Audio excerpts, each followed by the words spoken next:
Good afternoon, everyone. Job Satisfaction চেনেলটোলৈ আপোনালোকক স্বাগতম জনাইছোঁ। আজি প্ৰথমটো ভেকেঞ্চি আহিছে সুঞ্জাৰাং মহিলা কিষাণ প্ৰডিউচাৰ কোম্পানী লিমিটেড। এইটো এটা এফপিচি হয়, pharma producer company, which is related to agriculture related কাম হয়। আৰু পোষ্ট হৈছে CEO অথবা manager, chief executive officer, otherwise manager. Location হৈছে ব্ৰহ্মপুত্ৰ CLP পাণবাৰী, বিজনী, চিৰাং ডিষ্ট্ৰিক্ট। আৰু ইমেইল ID এটা তেওঁলোকে দিছে, এইটো ৱাক ইন ইণ্টাৰভিউ হয়। তেওঁলোকে ডকুমেণ্টছ ইয়াতে লৈ আহিব দিছে, কোৱালিফিকেশ্যন আপোনালোকৰ যি এডুকেশ্যনেল কোৱালিফিকেশ্যন ডকুমেণ্টছ আছে, এক্সপিৰিয়েঞ্চ আছে, আৰু এজৰ বাবে আপোনালোকে পেন কাৰ্ড লৈ যাব পাৰে, আৰু আইডেণ্টিটি প্ৰুফ তেনেকুৱা আধাৰ কাৰ্ড লৈ যাব পাৰে, আৰু পাছপৰ্ট চাইজ ফটো, দুকপি পাছপৰ্ট চাইজ ফটো লৈ যাব, আৰু যিখিনি ডকুমেণ্টছ নিব তাৰ এটা জেৰক্স কপি লৈ যাব। জেৰক্স কপি এটা লৈ যাব লাগে যেতিয়া ইণ্টাৰভিউ দিয়া হয়। আৰু আপোনালোকে মেইলটো 26 ডিচেম্বৰ আগত কৰিব লাগিব।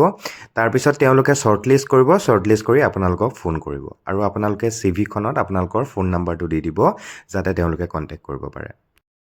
দ্বিতীয়টো ভেকেঞ্চিলৈ আহিছোঁ। এইটো আহিছে Assam health infrastructure development and management society, AHIDMS। দুটা এছিষ্টেণ্ট ইঞ্জিনিয়াৰ পোষ্ট আছে। প্লেচ পষ্টিং তেওঁ PMU দিয়া হৈছে, আৰু ডেট অফ ইণ্টাৰভিউ দিয়া হৈছে 06/01/2026, মানে 6 জানুৱাৰী। ৰাতিপুৱা 11টা বজাত ইণ্টাৰভিউ আছে, আৰু ৰিপৰ্টিং টাইম মৰ্ণিং 10টা বজাত মাতিছে তেওঁলোকে। আৰু ৱাক ইন ইণ্টাৰভিউ এড্ৰেছটো হৈছে যিটো Assam health infrastructure development and management ছ'চাইটিৰ যোনটো অফিচ আছে, 4th ফ্ল'ৰ নয়নতৰা ছুপাৰ মাৰ্কেট, মানে আপোনাৰ 6 মাইল ব্ৰিজৰ এইফালে যদি আমি খানাপাৰাৰ পৰা যাওঁ, 6 মাইল ব্ৰিজৰ ৰাইট হেণ্ড ছাইডে পৰিব। আৰু তাতে এখন এপ্লিকেশ্যন ফৰ্ম দিয়া হৈছে এইটো ৱেবছাইটত, আৰু এই ৱেবছাইটত গৈ এপ্লিকেশ্যন ফৰ্মখন আপোনালোকে ফিল আপ কৰি, আৰু অৰিজিনেল ডকুমেণ্টছ আৰু যি ৰেলিভেণ্ট ডকুমেণ্টছ লাগে, এক্সপিৰিয়েঞ্চ এণ্ড অল, গোটেইখিনি আপোনালোকে অৰিজিনেলৰ লগতে জেৰক্স কপি এটা কৰি লৈ যাব, আৰু আপোনালোকে ৱাকিং ইণ্টাৰভিউটো আপোনালোকে এটেণ্ড কৰিব পাৰে। 3 নম্বৰ ভেকেঞ্চিলৈ আহিছোঁ। এইটো আহিছে কস্তুৰবা গান্ধী বালিকা বিদ্যালয়া গাৰ্লছ হোষ্টেলৰ আণ্ডাৰ PM শ্ৰী জনতা HS স্কুল, খাৰুবন্ধা। তো এই স্কুলখনৰ পৰা আহিছে গাৰ্লছ হোষ্টেলৰ বাবে প্ৰথম পষ্টটো হৈছে এজন ৱাৰ্ডেনৰ প্ৰয়োজন। Working graduate teacher from the host school or nearby secondary school in addition to her normal days, মানে আপোনাৰ বেলেগ স্কুলত বা নিয়েৰ বাই স্কুলত, হায়াৰ ছেকেণ্ডেৰী স্কুলত তেনেকুৱা কাম কৰা হ'ব লাগিব ৱাৰ্ডেন হিচাপে।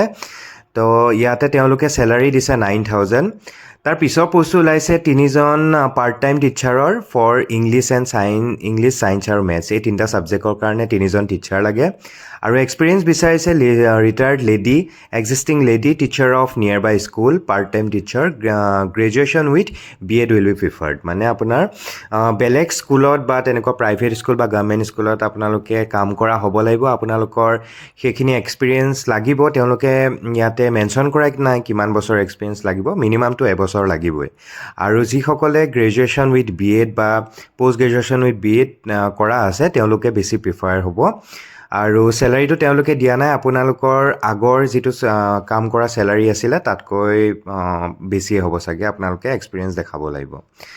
3 নম্বৰ পষ্টটো ওলাইছে এজন হেড কুকৰ, আৰু তেওঁলোকে কোৱালিফিকেশ্যন বা এক্সপিৰিয়েঞ্চ বিচাৰিছে 8 পাছ হ'লেও হ'ব, আৰু চাউণ্ড হেল্থ এণ্ড এক্টিভ হ'ব লাগিব, তেওঁলোকে হেল্ডি হ'ব লাগিব, আৰু কাম কৰাৰ পূৰা ক্ষমতা হ'ব লাগিব। এক্টিভ মানুহ এজন বিচাৰিছে। এক্সপিৰিয়েঞ্চ ইন কুকিং, মানে কুকিঙত এক্সপিৰিয়েঞ্চ থাকিব লাগিব আপোনালোকৰ আগত কাম কৰা, আৰু এজ লিমিট দিয়া হৈছে 18 পৰা 45 বছৰ বয়স। চেলাৰী তেওঁলোকে মেনশ্যন কৰি দিছে 12,000 ৰুপিজ। আৰু এটা পষ্ট আছে এজন এছিষ্টেণ্ট কুক লাগিব, কোৱালিফিকেশ্যন ছেইম, 8 পাছ হ'লেই হ'ব, আৰু চাউণ্ড হেল্থ এণ্ড এক্টিভ, আৰু এক্সপিৰিয়েঞ্চ ইন কুকিঙত এক্সপিৰিয়েঞ্চ থাকিব লাগিব আপোনালোকৰ। আৰু এজ দিয়া হৈছে 18 to 45 years, আৰু চেলাৰী দিয়া হৈছে 10,000। তাৰ পিছৰ পষ্টটো ওলাইছে এজন চকীদাৰৰ, experience qualification and experience same দিয়া হৈছে 8 pass, sound health and active, আৰু এজ লিমিট দিয়া হৈছে 18 to 45 years, চেলাৰী তেওঁলোকে মেনশ্যন কৰি দিছে 12,000 rupees. All post are reserve for female candidates only. Okay, তেওঁলোকে মেনশ্যন কৰি দিছে এই গোটেই পষ্টখিনি ফিমেলৰ বাবেহে হয়, গতিকে ফিমেলহে এপ্লাই কৰিব পাৰিব। লাষ্ট ডেট তেওঁলোকে দিছে 22 ডিচেম্বৰ 2025, মানে দুদিনৰ পিছতহে আছে। ৱাক ইন ইণ্টাৰভিউ দিয়া হৈছে 24/12/2025। 2025 এঘাৰ বজাত তেওঁলোকে মাতিছে 24 তাৰিখে আৰু ভেন্যু দিয়া হৈছে PMC জনতা স্কুল খাৰুবন্ধা পলম নকৰি 4 নম্বৰ পোষ্টলৈ আহোঁ এইটো আহিছে গুৱাহাটী মেডিকেল কলেজ এণ্ড হস্পিটেলৰ পৰা পোষ্ট দুটা আছে প্ৰজেক্ট টেকনিকেল ছাপোৰ্ট আৰু ফিল্ড এছিষ্টেণ্ট তেওঁলোকে ডিউৰেশ্যন দিয়া হৈছে 24 মান্থছ মানে 2 বছৰৰ প্ৰজেক্ট ৱাক ইন ইণ্টাৰভিউ দিয়া হৈছে 11 বজাৰ পৰা 12 বজালৈ 22 ডিচেম্বৰ তাৰিখে আৰু ভেন্যু দিয়া হৈছে department of community medicine 5th floor Narakasur hilltop Guwahati medical college walk in ইণ্টাৰভিউৰ বাবে আপোনালোকৰ যিখিনি ৰেলিভেণ্ট ডকুমেণ্টছ আছে এডুকেশ্যনেল কোৱালিফিকেশ্যনছ আছে গোটেইখিনি লৈ যাব এক্সপিৰিয়েঞ্চ চাৰ্টিফিকেটৰ সৈতে ইয়াতে তেওঁলোকে কোৱালিফিকেশ্যন মেনশ্যন কৰা নাই গতিকে আপোনালোকে গুৱাহাটী মেডিকেল কলেজ হস্পিটেলৰ ৱেবছাইটত গৈ এবাৰ চেক কৰি ল'ব পাৰে 5 নম্বৰ ভেকেঞ্চিটোলৈ আহোঁ 5 নম্বৰ ভেকেঞ্চিটো আহিছে Assam skill university project ASUP প্ৰথম পোষ্টটো এটাই পোষ্ট আছে senior procurement and contract management specialist আৰু তেওঁলোকে লাষ্ট ডেট অফ এপ্লিকেশ্যন দিছে 31 ডিচেম্বৰ সন্ধিয়া 5 বজালৈকে আৰু তেওঁলোকে এটা এপ্লাই লিংক দিছে সেই লিংকটোত গৈ আপোনালোকে এপ্লাই কৰিব পাৰে এই পোষ্টটোৰ বাবে দ্বিতীয়টো পোষ্ট ওলাইছে এটাই পোষ্ট আছে project technical coordinator walk in interview হয় এইটোত আপোনালোকে এপ্লাই নকৰিলেও হ'ব ৱাক ইন ইণ্টাৰভিউ যিহেতু 24 ডিচেম্বৰ তাৰিখে আছে ৰাতিপুৱা 10 বজাত হ'লেও আপোনালোকে এপ্লাই লিংকটোত গৈ এবাৰ চাব কিবা এপ্লিকেশ্যন ফৰ্ম আছে নেকি এপ্লিকেশ্যন ফৰ্ম থাকিলে আপোনালোকে এপ্লিকেশ্যন ফৰ্মখন ফিল আপ কৰি এপ্লাই যেতিয়া আপোনালোকে ইণ্টাৰভিউ দিবলৈ যাব ইণ্টাৰভিউত আপোনালোকৰ ডকুমেণ্টছ আৰু এক্সপিৰিয়েঞ্চৰ লগতে সেইখন লৈ যাব লাগিব যিহেতু মোক সকলোৱে কৈ আছিলে ফ্ৰেছাৰ্ছৰ বাবে ভিডিঅ' বনাবলৈ গতিকে আজি মই 2-3টামান ফ্ৰেছাৰ্ছৰ লৈ আহিছোঁ ভেকেঞ্চি আৰু মই সদায় তেনেকৈ লৈ আহিম 2-3টামান ফ্ৰেছাৰ্ছৰ ভেকেঞ্চি তো 6 নম্বৰ পোষ্টলৈ আহোঁ looking for female service staff for cafe এখন কেফেৰ কাৰণে এগৰাকী ফিমেল ষ্টাফৰ প্ৰয়োজন হৈছে এগৰাকী মানে তেওঁলোকে মেনশ্যন কৰা নাই কেইগৰাকী লাগে হ'লেও আপোনালোকে এই ফোন নাম্বাৰটোত আপোনালোকে এবাৰ কণ্টেক্ট কৰি আপোনালোকৰ চিভিখন দিব আদাৰৱাইজ ফোন কৰিব পাৰে আৰু ডিউটি টাইম তেওঁলোকে দি দিছে 11 বজাৰ পৰা ৰাতি 8 বজালৈ আৰু তেওঁলোকে ফুড প্ৰভাইড কৰিব খোৱা বোৱা আৰু চেলাৰী তেওঁলোকে দিছে 8,000 ফ্ৰেছাৰ্ছ কেন অলছ' এপ্লাই 7 নম্বৰ ভেকেঞ্চিটোলৈ আহোঁ এইটো আহিছে লুকিং ফৰ হাউচকিপিঙৰ বাবে এজন লোকৰ প্ৰয়োজন আৰু তেওঁলোকে চেলাৰী ৰাখিছে 8,000 accommodation and food will be provide মানে আপোনাৰ থকা খোৱা সকলোবোৰ তেওঁলোকে দিব লোকেশ্যন গুৱাহাটীয়ে হয় আপোনালোকে এই ফোন নাম্বাৰটোত কণ্টেক্ট কৰি আপোনালোকৰ চিভিখন দিব পাৰে আদাৰৱাইজ কণ্টেক্ট কৰি লৈ সুধিব পাৰে 8 নম্বৰটো ভেকেঞ্চি আহিছে teachers required for English medium স্কুলৰ বাবে টিচাৰ্ছৰ প্ৰয়োজন ইংলিছ আৰু ছায়েন্সৰ বাবে চেলাৰীটো তেওঁলোকে নেগ'চিয়েবল কৰিব আৰু যদি আপোনালোকৰ